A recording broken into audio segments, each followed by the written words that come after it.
That's one way to do it. Forwarders, as I said earlier, they're light instances of Splunk that you download or install on whatever endpoint device that you want, and they're going to forward the data to the Splunk instance. The one-time uploads is what we did last time during the first lab. That's where you can go to like any publicly available data source, download their CSV file or their Excel spreadsheet or whatever. You're gonna download it, and with this, it doesn't make an input.com file. Since it's a one-time upload, it's just gonna get updated once, and that's it. So normally this is used for like test cases if you're just trying to play with a small data set to get some insights before you actually do like an API call on it.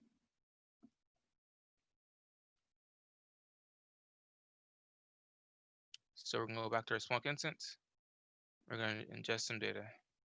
So if you're back on the home page, whenever you get lost, you click on Splunk Enterprise, and I'll take you back to the home page. You're gonna click on Add Data.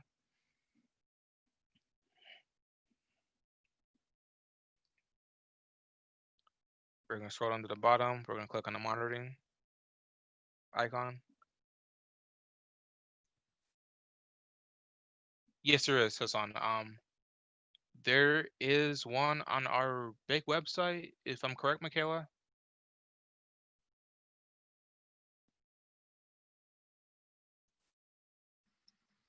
Yes. Okay. Yeah, there's one. My first training is on our website.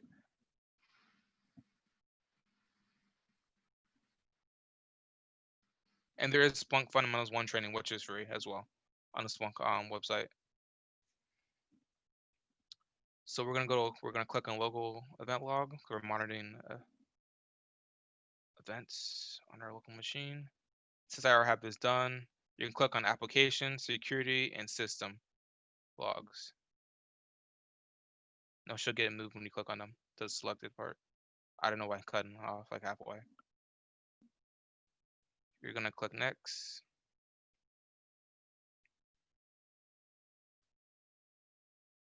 In the host field value, you're gonna change to, technically you can call it whatever you want to call it since this is your own personal use. But normally in an enterprise environment, they have standards that they use, naming conventions. But today we're gonna use Windows event. Crap, I can't close it.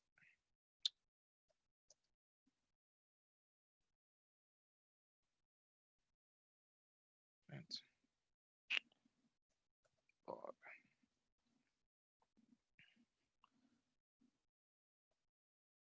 The app context. This is very important because I spent like 2 weeks with Chloe trying to fix this. For those of you that were able to get the app installed, the Windows app, go to Splunk add-on for Microsoft Windows and click on that for app context so you don't make two input.com files and gets mixed up. Because if not, it won't update your files. Very important. For those of you that were able to download the app. If not, just go and leave it for search and reporting. Since I was able to actually install it. Splunk add-on for Microsoft Windows TA. We can go to review.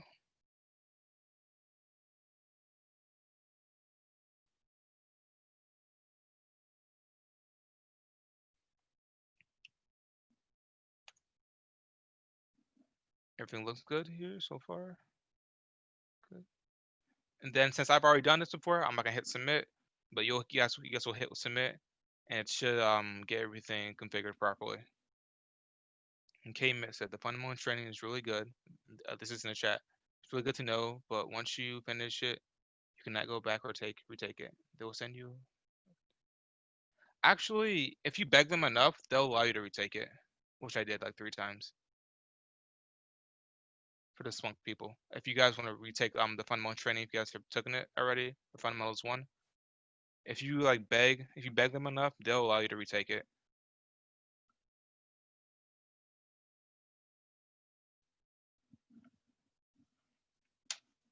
All right. So is everyone able to get to that step? Hopefully.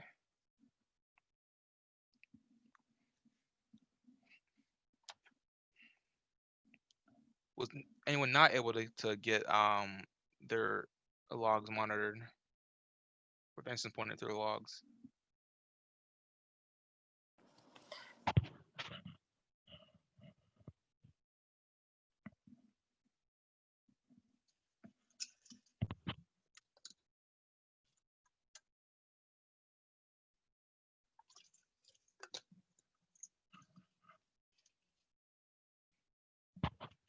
All right, then let's get started. You're gonna click on your Windows TA. It should take you to this. So this for people that don't know, this is your search page. So in this search bar here's where you're gonna enter in all your SPL, which is search processing language. It's kind of like SQL, but Splunk's proprietary language. This is where all the magic happens.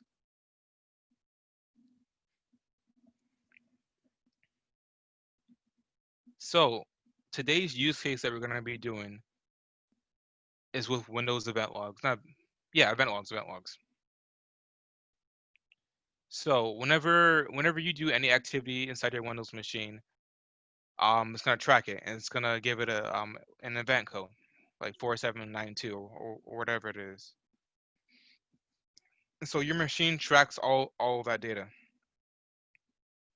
So for security purposes, if something's happening on your machine that malware is trying to download something, it's gonna give you an event that some process is running on your machine.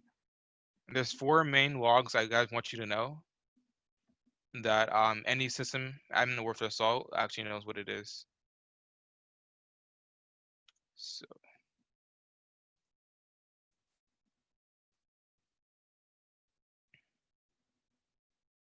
these are the special 4. First one is 4688, and this means a new process has been created. So if you do anything at all, if you click and you open Chrome, you download Firefox, you download StarCraft, you download Call of Duty, it's gonna do a new process event. That's gonna be tracked. So for security purposes, let's say you get like a root logger on your machine, and it's trying to download another malicious application, but it's trying to pass it off as something that might be non-malicious or do in the background. If you have like a rootkit in your machine, Windows is still going to throw out a new process has been created. So if you have like a baseline for your environment and you see that odd things are getting downloaded that normally wouldn't get downloaded, and it's happening at off peak hours, you will be able to track that with this event code if you know what you're looking for. The number 2 would be event code 4738. This is a user account has been changed. So whenever a user account gets changed, it's gonna get thrown this event code. In our personal case, for most of you, I'm guessing this is your personal machine. So there might be like 1 or 2 people inside your household that use this machine. So this won't be that important. But if you're in a large enterprise environment, such as myself, where you have thousands of users, this is a little bit more permanent. So if you're a system admin, it's your job to make sure people's accounts aren't getting elevated or changed without your permission or your knowledge. An event code 4628. This is when whenever you log inside your account, Windows tracks that and throws off this event code. So whenever you successfully log into your account or non-successfully log into your account, it's going to throw off this code. So if you are a system admin again in a large corporation, you have, let's say, 20,000 users. Normally, well, I guess I should say before COVID, your firm would have everyone work from like 7 o'clock in the morning to 7 o'clock at night. So if you see like a spike like at 11 p.m. of people logging in, that should raise your eyebrows and say, huh, that isn't normal. That shouldn't be happening. People shouldn't be logging in at this time. Due to COVID, people working, since they work from home, they can work whenever they want to. It makes it a little bit trickier that you can use to try to track that progress. An event code 1102, you guys probably won't see this unless you're a senior system admin or Splunk admin. This occurs whenever administrator clears the audit logs in Windows. If for your own personal use, this should almost never happen, honestly, unless you wipe your system. But for most cases, you should never see this log. If you do, you should be seriously concerned, especially if you're in an enterprise environment, because the people that have access to this for this special event code for this action is maybe like a handful of people inside your organization that would actually need to clear off audit logs, because normally it's done at certain points of the year, and you normally have a set schedule for that. So if you see this and you're an enterprise system admin, you should be very concerned. So we are going to actually look at these event codes and see what we can find. Sorry, what were the add-ons? I just finished downloading just so I can catch up. Splunk add-on for Microsoft. Yeah. Okay. So you should type in. Actually, let me go to it. You I'm should sorry. type in Windows in the search bar, and it should get pulled up. Okay, thanks. Let's see.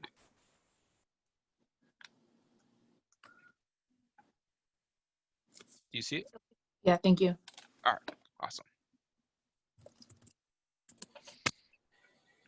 Good question. Sure. Yeah, I figured it out. This is Hassan, by the way. I was using the wrong username and password. I thought I was supposed to use my admin credentials, but it was supposed to be my Splunk.com, like the instructions said. But I went ahead and downloaded the app, but it's not showing on my list of apps like you have, where it says Splunk add-on. But every time I go back to the Splunk base, it shows that I've already downloaded it, but I don't know how to like open it. Let me see. Okay. Let's see real quick. Go to settings, and then go to server settings, and wait, is that it, or is it server controls? Hold on. One to two. Yeah. Okay. So it's gonna be you can go to the settings section, then go all the way down to server controls, and then you're gonna restart your Splunk instance. That should work. If it doesn't, let me know, and I'll stay with class. I'll stay after class for you and help you out. Got it. Thanks. Awesome. Any more issues, guys, at all?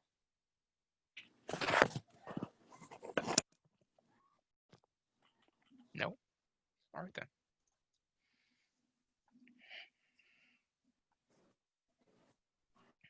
Okay. So I'll type this in, and I'll explain it in a second.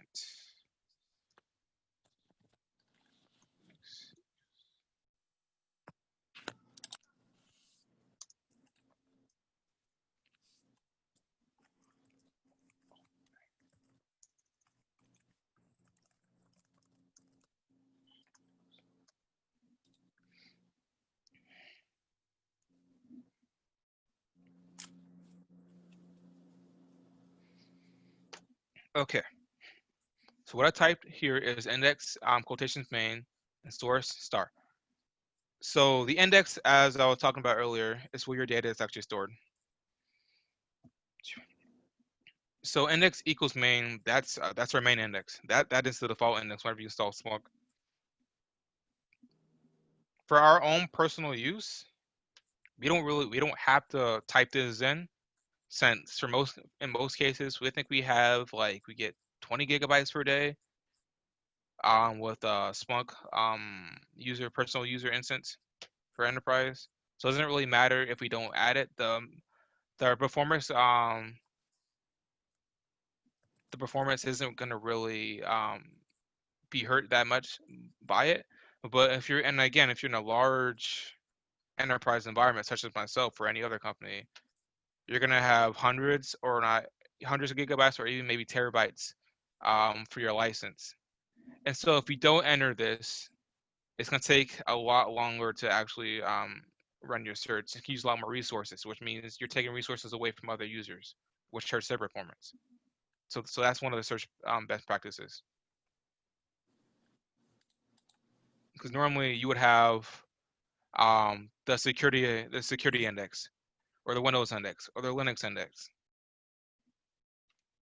But in this case, we're just gonna have main. And the selected fields, the default are always selected is host, source, and source type.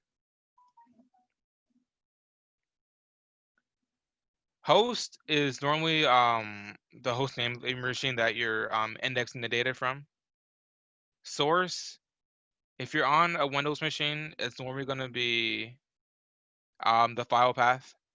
If you have a network device, it's normally going to be the IP address. The source type is a type of data. So if you have a Linux server, it's gonna be like Linux server, but like compressed.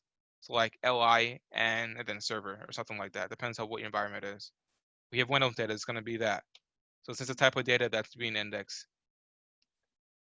And these will always be selected whenever you forward your data or index your data at all. So what I did source equals star. So star brings back every single source. And again, in best practices, we normally wouldn't do this in an enterprise environment. It normally would have hundreds or thousands of sources, which means this would take forever to run, which we don't want that. That costs more money and makes other people in job harder. It means we're losing money. We don't want that at all. But in this case, since we only have 3 sources, it doesn't really matter. I can do this and I can get away with this and it's fine. But just keep it in the back of your mind. So if we did everything correctly, we should see Windows Event Log Security, System, and Application. And this is in the past 24 hours I've done. If you want to do all the time, you could do. I'm not gonna do it, it's gonna take forever to do. But you want to do 15 minutes, 60 minutes, 4 hours, 24 hours, doesn't matter. And you can do custom time range pickers if you wanted to get even more specific. But this time we're just gonna do presets. Okay.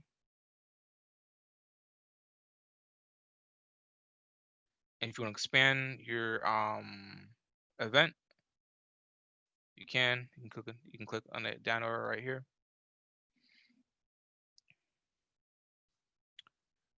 Oh, there's a question in the chat. What do you do if Splunk data goes over license limit? Depends. If it's for your own personal use, I think they just shut down your license, and so you can't use Splunk anymore. If you're in like a large enterprise environment and you have like a multi-million-dollar deal, I think you get fined. I'm not sure. I'm not on the Splunk team yet, so I'm not specifically sure, but I can find out for you though. But it gives you warnings before you actually go over though.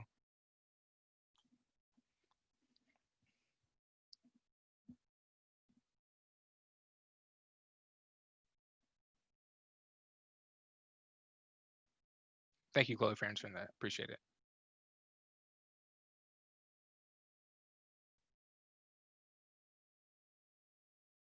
Another question by Lucy. How can I reduce data being ingested?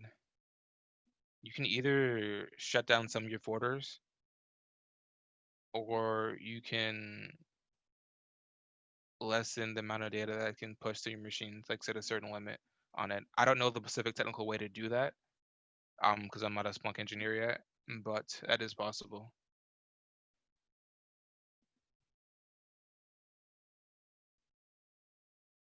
Problem. And Chloe, by the way, is an actual Splunk engineer for a major corporation. So if you guys want to, I hope it's okay, Chloe. If they want to reach out to you, that is possible, right? Like on LinkedIn, if anyone has any questions. All right, cool. I didn't want to like name drop you like that without your permission.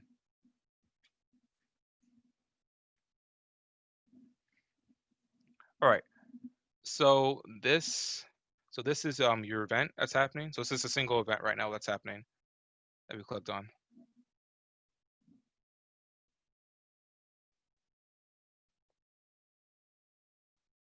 You can scroll all the way down. There's a lot happening here. I believe it says to show all lines. And this is where the TA comes in. This is where it's enriching our data. Because normally in just the search and reporting app, the basic one, we wouldn't have this message right here. This would not be available. This wouldn't be here either. It wouldn't go into this much detail. But since we have that add-on, it's going to enrich our data sets, so it can give us extra messages that we normally wouldn't have, so we can better do our jobs. That's why it's so powerful.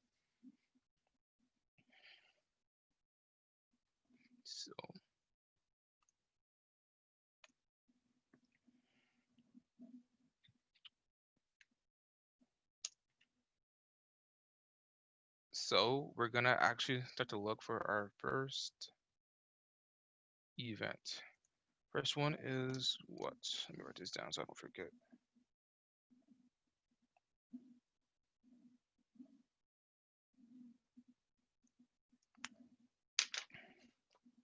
A new process has been created. All right.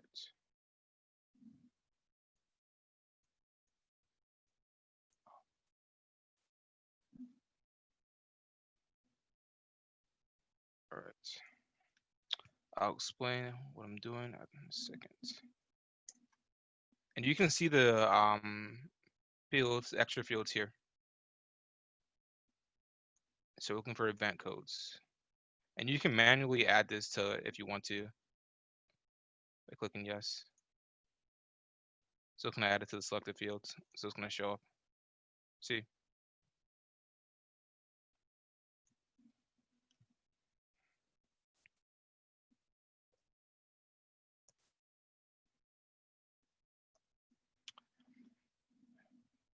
The field names are case sensitive, but their values are not. So it's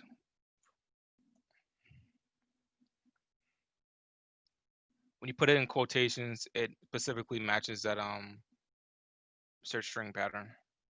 So we're gonna do, let's see if you find any. Oh. So this means there hasn't been any new process created. So this should be a good thing in most cases. It means there wasn't, more than likely there wasn't any malicious activity happening in the background on my machine. Let's expand it to 7 days. See if we still find anything at all. Oh, we have 22 events that are happening. And this is a visual timeline that shows it.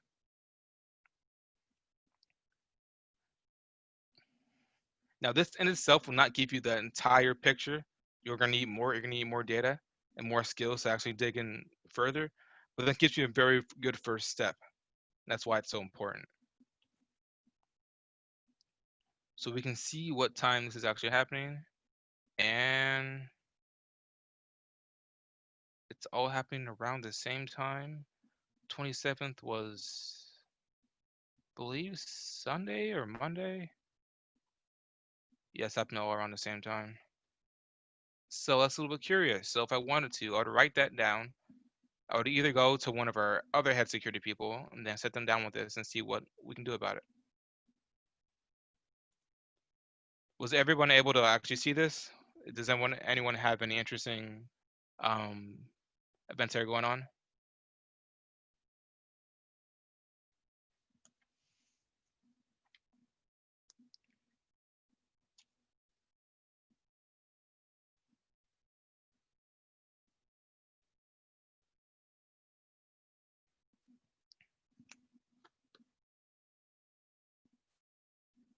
So I'm gonna assume everyone was able to get this down.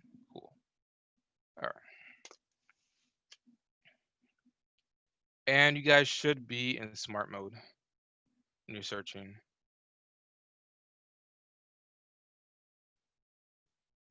For best practices, in my personal opinion, and how I was taught, smart mode is normally the best in most cases.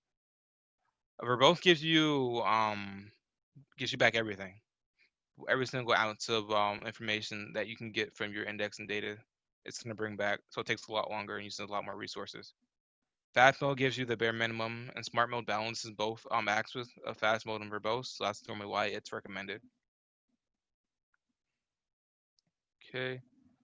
The next one we're gonna do is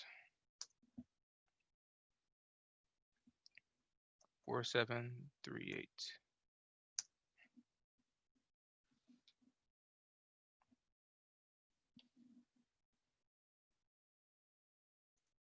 All right.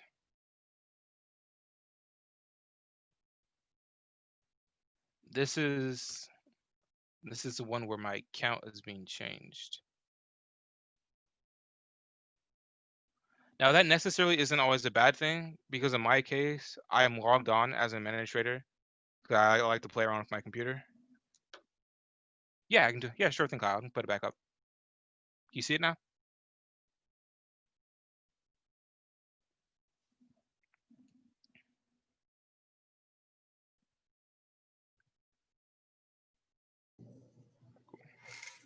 All right, Kenneth. After you're done showing this off, do you mind showing us how to add the Splunk app to the main panel again? Yeah. All right, thank you. I think if there's event codes, I'll stay after to show you guys. No problem. Okay.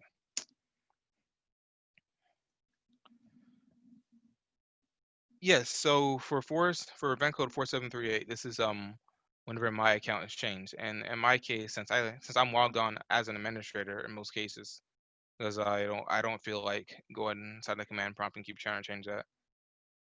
So whenever I do something, I might accidentally change my account or change some aspect of it. So in this case, it may not be bad. But again, most of our goal is to work for a large corporation, get that good experience. So if you're an enterprise system admin, most users should not have administrative access. See, so that's why you want to look out for this. We can check the times and see. Cause see, it's pretty consistent. It's normally bunched up during certain times of the day. So it's normally whenever I log off on my work machine and get home and actually play around with this. It's normally at the same time around the day. All right.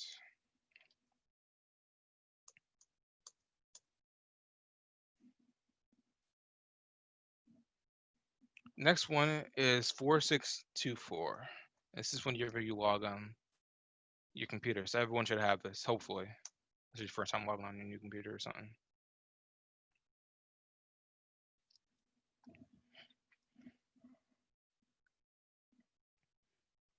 So this is the past 7 days.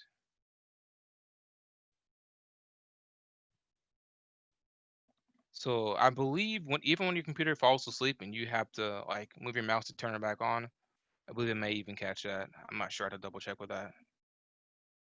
But as you see, this is one of the more popular events that you're going to see.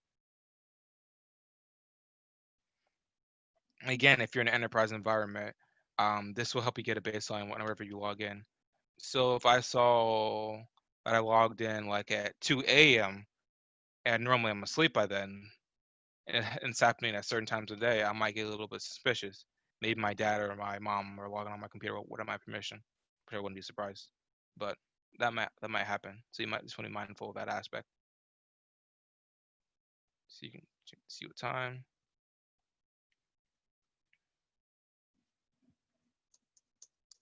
And then the next one I'm gonna do is gonna be the one that you guys shouldn't see, I believe. Yes, good. Your log. It's too all time to see if I can find it. Nope. Good. Perfect. Okay. 1102 is whenever you clear your Windows auto logs, which shouldn't really ever be done by accident. So you shouldn't see it in most cases. Does anyone have 1102 in their events?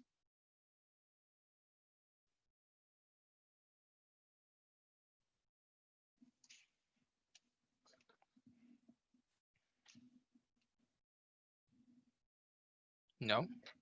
Well, that's good then.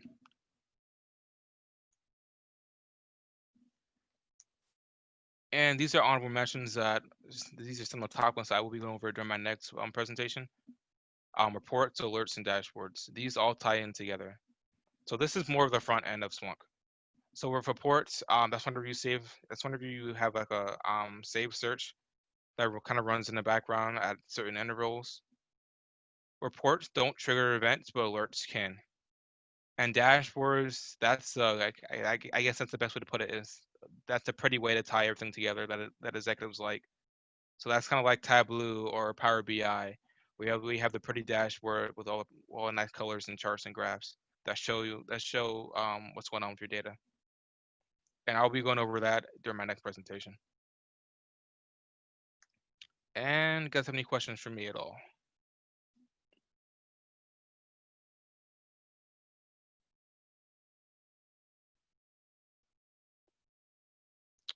No? When is the next presentation? That's a good question. Whenever my training gets finished with work, so probably mid-December. Hopefully if everything goes properly. Thank you. No problem. Any other questions, guys?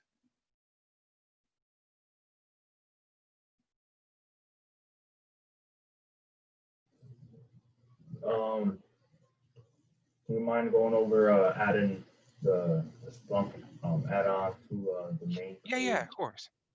Yeah. Correct. So you can click on Splunk Enterprise right here. You should see the plus and 5 more apps section. You can click on that. You should see the search bar. In the top left-hand corner, you're going to type in Windows, hit enter.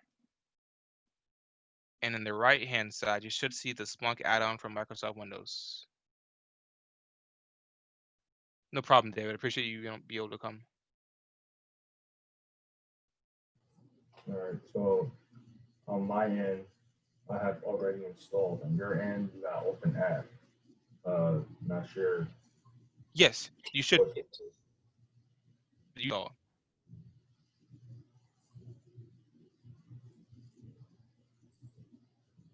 I was just saying, not sure what the difference is. Not sure what I don't. The difference, well, due to the fact that I've already installed my Windows app on, or add-on, I should say. That's why it says open app, since I already have it installed. For you, it should be a green symbol that says install on it. Yeah, it only says already installed. Okay, so yours is already installed, but you can't see yours? No, I can't. It's not showing up in the main page either. The home page. That is weird. That's the same problem I had. Even after restarting Splunk, it still doesn't Really? show. Kenneth, right here on this page, that visible, you need to set that to yes. Right now it's no. For those that can't see it. Visible. Okay. Let's try that. What you should do, you should be able to go to, I believe it's edit properties. And from there you should be able to click visible.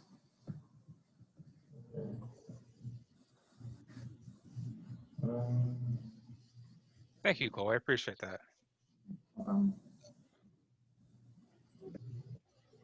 Edit properties. Should we? Okay. Can you save the first incident to search again? It was index. And Yeah. okay, yeah, sorry. While we're looking for that. Sure. Should be down here.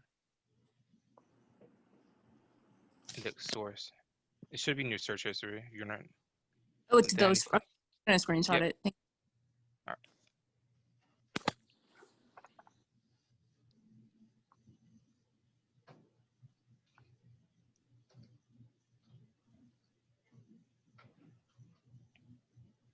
Were you guys able to see your add-on now? Was I able to fix it? Yeah, I can Alright. see it. Yeah, that fixed it. I don't even know Oh, why to the that's off rescue. by default. Wait, sorry. How did you guys fix it? I'm realizing this is issue 2. You're gonna click on the little manage app symbol, and for your visible, it's probably gonna Is it say, yeah. manage No, app? it's When you add more. You see the little gear symbol above your search and reporting app Oh yeah. right Okay. here.